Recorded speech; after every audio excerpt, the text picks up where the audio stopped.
మన దేశంలోనే the best varicose vein hospital. ఎవడైతే నాకేంటి అని ఒక సినిమా చాలా పెద్ద హిట్ అండ్ ఆ రోజుల్లో బ్రహ్మాండమైన రిపీట్గా చూసిన సినిమా. ఎవడైతే నాకేంటి. అయితే ఆ సినిమా వల్ల మానసిక క్షోభ అనుభవించాడు ఈ సముద్ర. మానసిక క్షోభ అనిపించలేదు కానీ ప్రాబ్లమ్స్ ఫేస్ చేశాను. నేను మానసిక క్షోభ అనేది నా లైఫ్లో ఇంతవరకు ఫేస్ చేయాలి. చాలా పెద్ద ప్రాబ్లమే కదా ఫేస్ అది. అలాంటి క్షోభ అనేది రాదు, ఫేస్ చేయను కూడా. ఎందుకంటే నేను భగవంతుడు నమ్ముతాను బాగా. ఏదైనా ప్రాబ్లం వస్తే చక్కగా నిద్రపోతాను. ఫస్ట్ నిద్ర పట్టుద్దా? మా వాళ్ళు అందరూ అదే అంటారు, మా ఆవిడ నువ్వు ఇంత ప్రాబ్లం పెట్టుకుని ఎట్లా నిద్రపోతున్నావు, నువ్వు నీకు నిద్ర ఎలా వస్తుందని.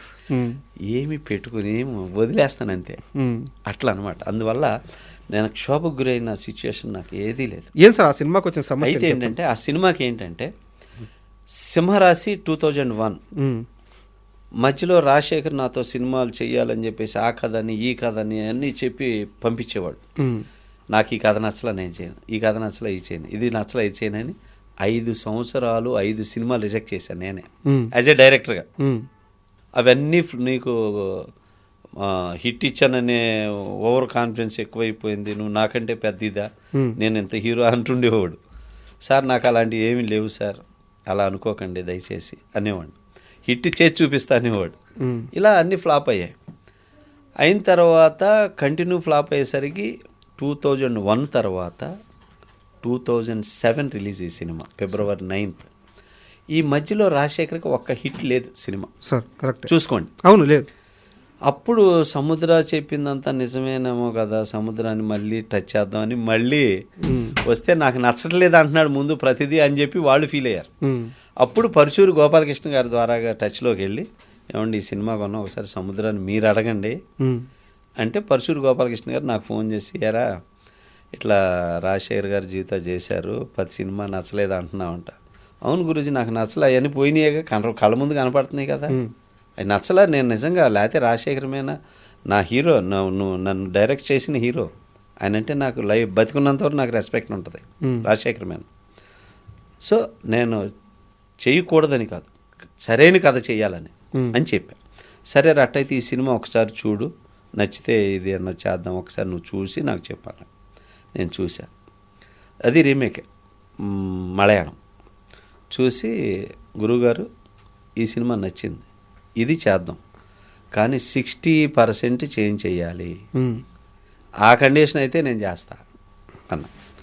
చెప్పగానే రాజశేఖర్ ఎగిరి గంతేశాడు. ఫస్ట్ సముద్రం నచ్చిందన్నాడా, నచ్చిందన్నాడా, కరెక్షన్ చేద్దాం సార్, సముద్ర చెప్పా అంటే అన్నీ చేద్దాం, సముద్రం ఓకే అన్నాడా, అన్నీ ఓకే అని చెప్పేసి ఇంకా అప్పుడు కూర్చున్నాక రాజశేఖర్ గారు ఈ సినిమాకి అప్పుడు రీమేకులు తక్కువ, రీమేకులు చేసేవాళ్ళు ఈ ఇంటర్నెట్లు తక్కువ కదా, ఈ సినిమా చేస్తున్నాం మనం, దీనికి ఒక 4 సినిమాలు చెప్తా, ఆ సినిమా రైట్స్ కొని ఆ ఎపిసోడ్లన్నీ ఇందులో కలిపి చేస్తే ఈ సినిమా పెద్ద హిట్ అయ్యిద్ది అని ఆ సినిమా పేర్లు కూడా చెప్పేశా. ఆ ఎపిసోడ్లన్నీ తీసుకున్నాం, చేసి తీసుకొడుతుంటే సినిమా 70%కి వచ్చేసరికి ఇది ఒక బ్లాక్ బాస్టర్ లెవెల్ కనపడిపోతుంది, అర్థమైపోయింది. ఈలోపు రాజశేఖర్ గెటప్లు కూడా ఆఫ్టర్ సింహరాశి సినిమాలన్నీ రకరకాలుగా ఉంటాయి. ఆ విగ్గులు సెట్ అయ్యగో. మళ్ళీ ఎవడైతే నాకేంటికి సెట్ చేసిన దగ్గర నుంచే పడింది వాళ్ళకి మనసులో, అమ్మ ఇది మళ్ళీ నా లుక్ వచ్చేసిందని.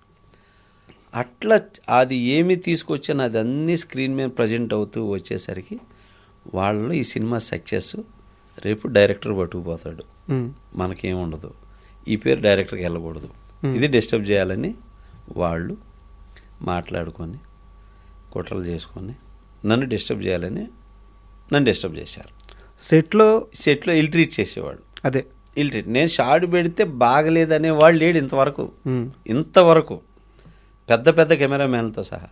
రాజశేఖర్ గారు కూడా ఏం షార్ట్ పెట్టావు సముద్ర అనేవాడు రాజశేఖర్.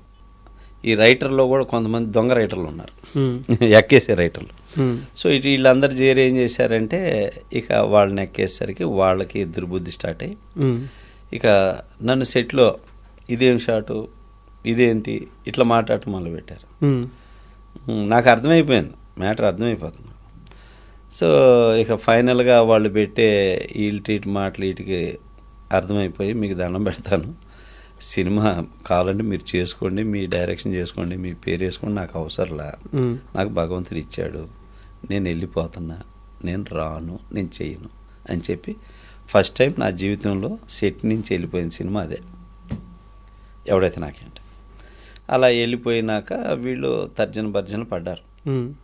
పడి అట్ట చేసుకుందాం, ఇట్ట చేద్దాం, ఇది అని ఆలోచిస్తే ప్రసన్న కుమార్ గారు ఉన్నారు, అవును, ఆయన్ని పిలిస్తే ఆయన వీళ్ళని కాస్త బ్రెయిన్ వాష్ చేసి, పిచ్చి మొహాలారా, ఆ డైరెక్టర్ ఉండటం వల్లే మీ క్రేజ్ ఆ సినిమా, సింహరాశి హిట్, మధ్యలో మీకు హిట్లు లేవు, ఆ డైరెక్టర్ని తీసేసి చేసుకుంటే మీకేం వచ్చింది, అతన్నే పెట్టుకొని చేసుకోండి అని ప్రసన్న గారు వాళ్ళని బ్రెయిన్ వాష్ చేసి నాకు టచ్లోకి వచ్చారు ప్రసన్న గారు. అప్పుడే ప్రసన్న గారికి మా ఇద్దరు పరిచయం, అంతవరకు పరిచయం లేదు.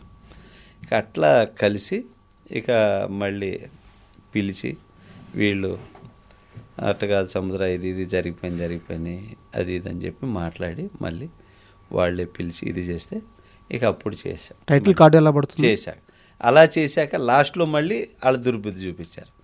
నేను లేకుండా నా పేరు కింద వాళ్ళ పేరు వేసి డైరెక్టర్ లాస్ట్ మినిట్లో నా పేరు కింద, నా పేరు పైన వేయలేదులే, నా పేరు కింద వేసారు. ఇక అట్లన్నా తృప్తి పడి సావనీలే అని చెప్పి వదిలేసి. రెమ్యునరేషన్ పూర్తిగా ఇచ్చారా, సగం ఇచ్చారా? సగమే. అది కూడా అడగలేదు? అది కూడా అడగల. ఇప్పుడు ఎలా ఉంది రిలేషన్ రాజశేఖర్ గారితో, జీవిత గారు? ఎదురు పడితే బాగానే మాట్లాడుకుంటాం, చేసుకుంటాం, అవన్నీ బాగానే మాట్లాడతాం.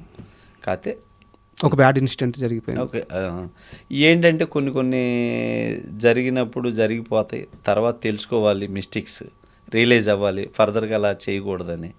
అప్పుడు పదే జరిగిందంటే ఈజ్ నాట్ రైట్. సార్, అది సింహరాశి అంత పెద్ద హిట్ అయిన తర్వాత మీరు శ్రీకాంత్ గారితో డార్లింగ్ అని ఒక సినిమా తీశారు. నిజం చెప్పండి, అంత పెద్ద హిట్ అయిన తర్వాత మీ ఫస్ట్ ఆప్షన్ రెండో సినిమాకి శ్రీకాంత్ కాదు కదా, వెంకటేష్ కోసం ట్రై చేశారని చెప్పి విన్నాము. నేను అప్పుడు చాలామంది హీరోలు ట్రై చేశానండి. అయితే ఏంటంటే నేను నరసింహనాయుడు వర్క్ చేశా కదా, సింహరాశి జరుగుతుండగానే రిలీజ్ కాకముందే మేడికొండ మురళీకృష్ణ గారు వచ్చి నాకు అడ్వాన్స్ ఇస్తే, సెకండ్ సినిమా మన బ్యానర్లో చేస్తున్నావు, నువ్వు నరసింహనాయుడు బాగా పనిచేసావు, నెక్స్ట్ మన బ్యానర్లోనే చెయ్యి, ఇప్పుడు ఇంకో మలయాళం రీమేక్ ఉంది, ఇది చెయ్యి అని చెప్పి ఆయన ఫస్టే సినిమా రిలీజ్కి ముందే ఇచ్చారు. అందువల్ల అది చేశాను అన్నమాట. మీ ఆప్షన్ అయితే ఆ సినిమా కాదు, యాక్చువల్గా అయితే అది కాదు. ఎవరితో తీయాలనుకున్నారు? అంటే తీయాలనుకునేది సబ్జెక్ట్ అనేది నేను ఫిక్స్ చేసుకోవాలి, అప్పటికి ఫిక్స్ చేసుకోవాలి. నేను ఇక ఏంటంటే నా కథని చేయాలని, నా కథలు నేను ఇంతవరకు చేయలే ఆ కథ.